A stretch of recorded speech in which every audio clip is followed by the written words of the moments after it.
jealous. Prince Harry planned to shook William's future position over rewrite palace rulebook. Prince Harry proposed that the palace should rewrite the rulebook following the success experienced by the Duke and Duchess of Sussex during their first joint tour to Australia, a book has claimed. The Duke and Duchess of Sussex's first tour abroad as a married couple was a stellar success. Over the course of 16 days, Meghan and Prince Harry carried out 75 engagements across Australia, Fiji, New Zealand, and Tonga, where they were consistently welcomed by huge crowds.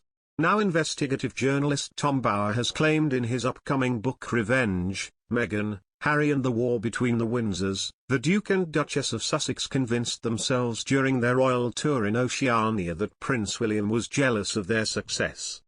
In an extract published, the author sensationally claimed, on October 23, 1 week into the tour, the die was cast. Harry and Meghan seemed to have convinced themselves that William was jealous of their success in Australia. The time was right for change. They needed to break out of Kensington Palace's claustrophobic fishbowl. Harry proposed that the palace should rewrite the rulebook. Rather than Meghan being a dutiful member of the supporting cast, she should star as a campaigner, independent of the Cambridges and even of the Queen. The author also claimed that, perhaps encouraged by Harry, Meghan appeared to conjure a fantasy that she could provide the leadership the monarchy required. He added, her activism would enhance the brand. To her staff, she gave the impression that she believed she personified the monarchy's importance.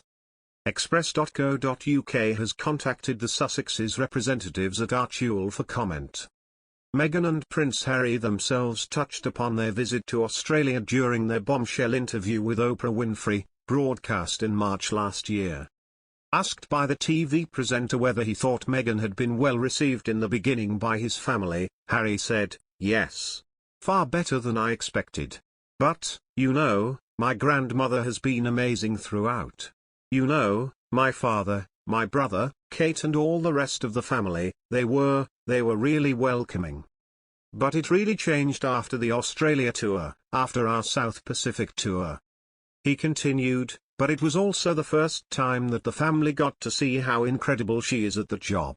And that brought back memories." Meghan Markle is accused of abrasive behavior towards staff members and diplomats according to the explosive royal biography due to be released next week. The book from Tom Bower titled Revenge, Meghan, Harry and the War Between the Windsors claims the Sussex couple bombarded their staff with demands for retribution and removal of the criticism. Meghan has been compared to her mother-in-law Princess Diana, who was beloved by the British public, and the Sussexes have said that criticisms of Meghan were unfounded. However, the new book suggests the opposite, according to early exclusive extracts published ahead of the book's release next week.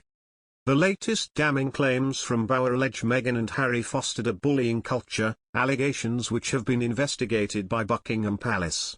The biographer has now suggested that Meghan was abrasive and demanding of her staff, as well as being inflamed by the slightest criticism. He wrote, Meghan was allegedly abrasive towards her 4 female staff and even towards the local British diplomats. According to one report, Meghan allegedly threw a cup of tea into the air. Her anger may have been partly fueled by Harry. Every night he trawled social media, searching for snide comments on the internet. Every morning he and Meghan turned on their phones to surf the internet. Lawyers on behalf of Meghan have denied all claims of bullying towards palace staff or aides. Complaints against Meghan emerged in March 2021, hours before the couple's explosive interview with Oprah Winfrey was broadcast, in which Meghan accused the royal family of perpetuating falsehoods.